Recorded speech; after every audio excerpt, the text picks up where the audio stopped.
তবে কি ৫ আগস্টের মতো আরও একটি গণ অভ্যুত্থানের ভয় থেকেই মাটির নিচে গোপন বাংকার নির্মাণ করছে বর্তমান বিএনপি সরকার?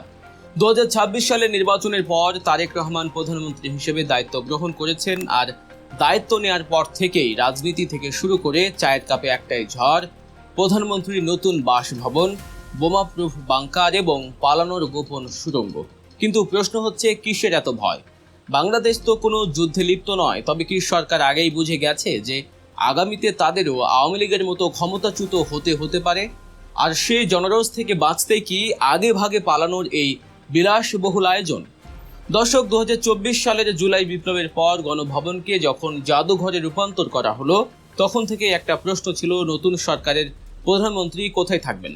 ২০২৬ সালের নির্বাচনের পর বর্তমান প্রধানমন্ত্রী তারেক রহমানের জন্য যখন নতুন বাসভবন নির্মাণের উদ্যোগ নেওয়া হলো, তখন পর্যন্ত সবকিছুই ঠিক ছিল। রাষ্ট্রপ্রধানের জন্য একটি আধুনিক বাসভবন থাকবে, এটাই স্বাভাবিক। কিন্তু বিপত্তি বাধ্য এবং বিশাল এক রহস্যের জন্ম হলো তখন, যখন জানা গেল এই বাসভবনের মূল আকর্ষণ হতে যাচ্ছে মাটির নিচে তৈরি করা অত্যাধুনিক বোমাপ্রুফ বাংকার এবং জরুরি মুহূর্তে পালানোর জন্য গোপন সুড়ঙ্গ বা টানেল। রাজধানীর একেবারে বুকের ভেতর তৈরি হতে যাওয়া এই বাসভবনের গ্রাফিক্যাল নকশা ইতিমধ্যেই তুমুল কৌতূহলের জন্ম দিয়েছে।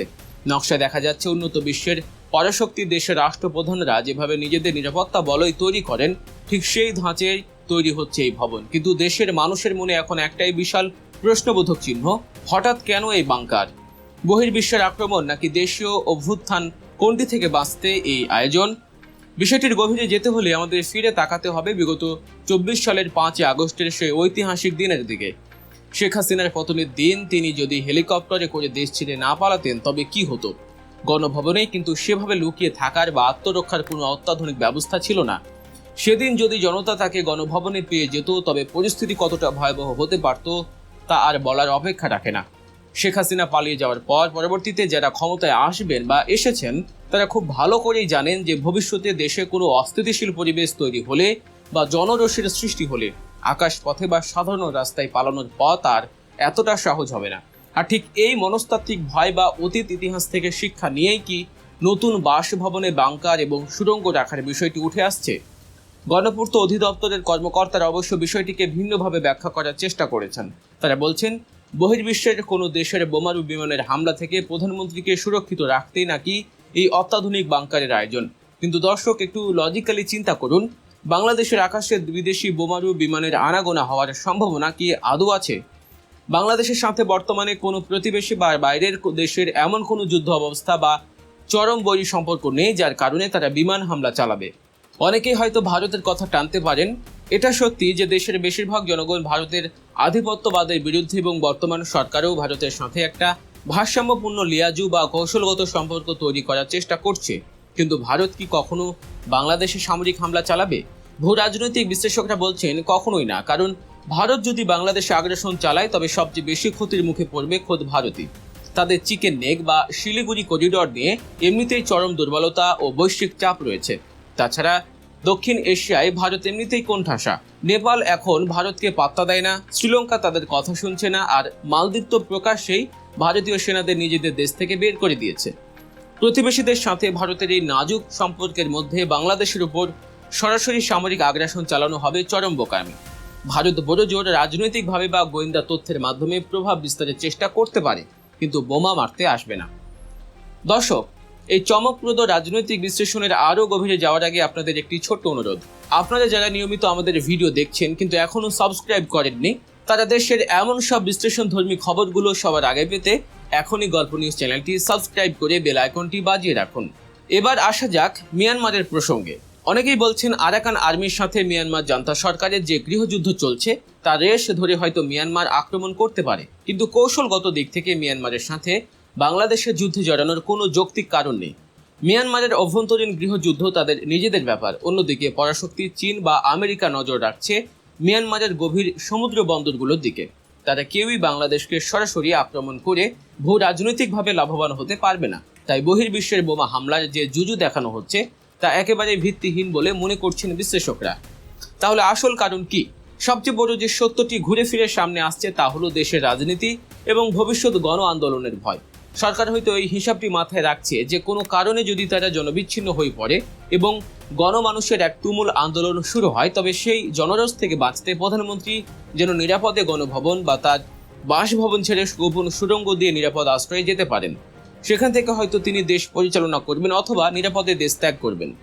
কিন্তু প্রশ্ন হলো, জনগণ কেন আবার রাজপথে নামবে? বর্তমান সরকার তো কিছু ভালো কাজও করেছে, যেমন জ্বালানি তেলের দাম বাড়ানো হয়নি, ভোজ্য তেলের দাম না বাড়ানোরও ঘোষণা দিয়েছে। এইসব পদক্ষেপে জনগণ সরকারের প্রতি যথেষ্ট ভালোবাসাও দেখাচ্ছে। কিন্তু জুলাই বিপ্লবের পর মানুষ যে রাষ্ট্র সংস্কারের স্বপ্ন দেখেছিল, সেই সংস্কারের অনেক গুরুত্বপূর্ণ বিষয় এখনো বাস্তবায়িত হয়নি। জনগণ যদি দেখে যে সরকার তাদের কথা শুনছে না, জুলাই সনদের বাস্তবায়ন করছে না, কিংবা গণভোটের রায়কে তারা সম্মান আর দেখাচ্ছে না, তখন কিন্তু মানুষ বিরক্ত হবেই। তাহলে কি সরকার অবচেতন মনেই ধরে নিচ্ছে যে তারা ভবিষ্যতে জনগণের স্বার্থ বিরোধী কোনো কাজ করতে বাধ্য হবে এবং তার ফলে জনগণ গণ আন্দোলন করে তাদের ক্ষমতাচ্যুত করবে? এই অপরাধবোধ বা ভয় থেকে কি এই সুড়ঙ্গ আর বাংকারের জন্ম?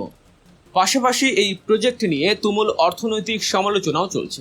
দেশের অর্থনীতি এখন খুব একটা ভালো অবস্থায় নেই, রিজার্ভের অবস্থাও নাজুক। এই সংকটময় মুহূর্তে রাষ্ট্রপ্রধানের জন্য এমন বিলাসবহুল, অত্যাধুনিক এবং অপ্রয়োজনীয় একটি মেগা প্রজেক্ট হাতে নেওয়া কতটা যৌক্তিক? সাধারণ মানুষের ট্যাক্সের টাকায় এমন বিলাসবহুল বাংকার বানালে সেটা অর্থনীতির উপর মারাত্মক নেতিবাচক প্রভাব ফেলবে।